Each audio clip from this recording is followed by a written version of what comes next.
السلام عليكم ورحمة الله وبركاته. اللهم صل وسلم وبارك على سيدنا محمد وعلى آله وصحبه أجمعين. أنا دلوقتي هعمل لكم فيديو اتطلب مني من أخت نونا. جابت مكنة زي بتاعتي بالظبط، بس مش عارفة تشغلها ازاي. بصي، أول حاجة المكنة بتاعتك بتظبطيها على حرف ال A وعلى رقم 4. ده بيحدد لك وسع الغرزة، عايزاها واسعة ضيقة متوسطة. فانت هتشغليها، بس خلينا في دلوقتي خياطة بس. بتخليها على 4 أو 3 حسب الغرزة اللي انت عايزاها، من 1 ل4، مالكيش دعوة بالشغل ده كله. وبتخليها هنا على حرف الايه. بتيجي بقى هوريك اللضمة بتاعتها. ممكن هي تكون مقصرة معاكي في اللضمة. بتمسكي الخيط بتاعك كده اهو،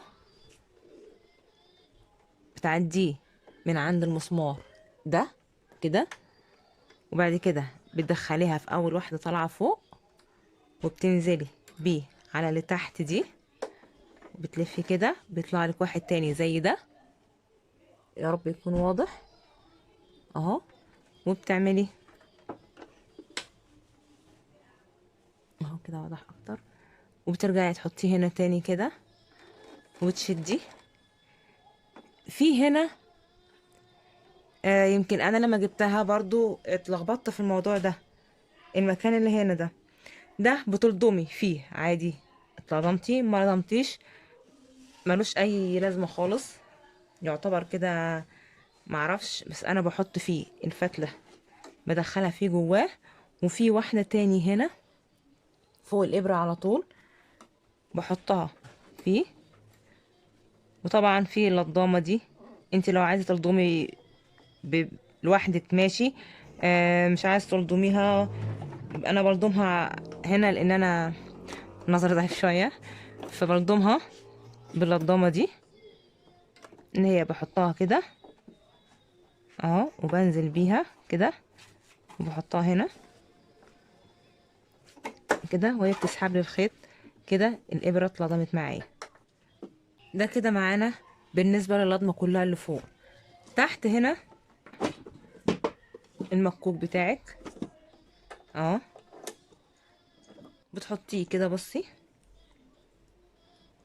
اهو كده، وتعدي من هنا، بتعديه يطلع من الفتحة دي،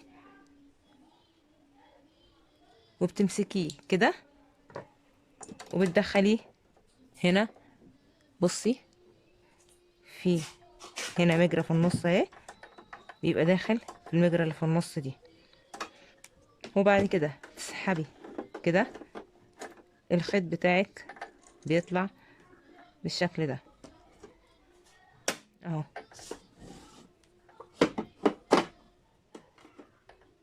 المكوك بقى لو عايزة تمليه، اوريلك الطريقة للمكوك. الحلو هنا في المكنة ان انتي لو شغلتي المكوك ملوش دخل خالص بالمكنة. بصي، انا بحط المكوك بتاعي كده، وبلف الخيط عليه كده اهو، وبقفله، وبعدي الفتلة من السوستة دي كده اهو، وبحط ده كده كده، وبشغل المكنة بتاعتي. ببعد الخيط تاني عنها خالص اهو كده، شايفة اهو. بصي، ادي المكوك بتاعي كده بيملى لوحده. وزي ما انت شايفة الدواز بتاع المكنة ما بيشتغلش. ده بالنسبة للمكوك برضو بتاع المكنة. ودي طبعا الفرماتورة اللي بتخلي الشغل يشتغل ورا.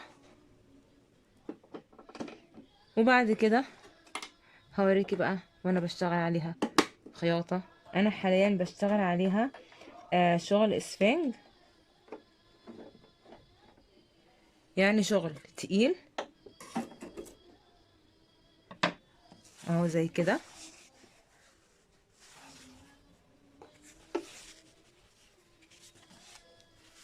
اهو.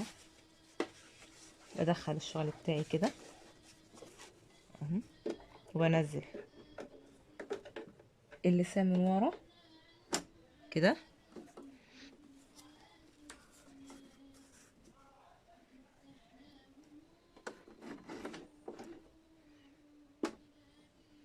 كده اهو اشتغلت معانا بكل سهولة.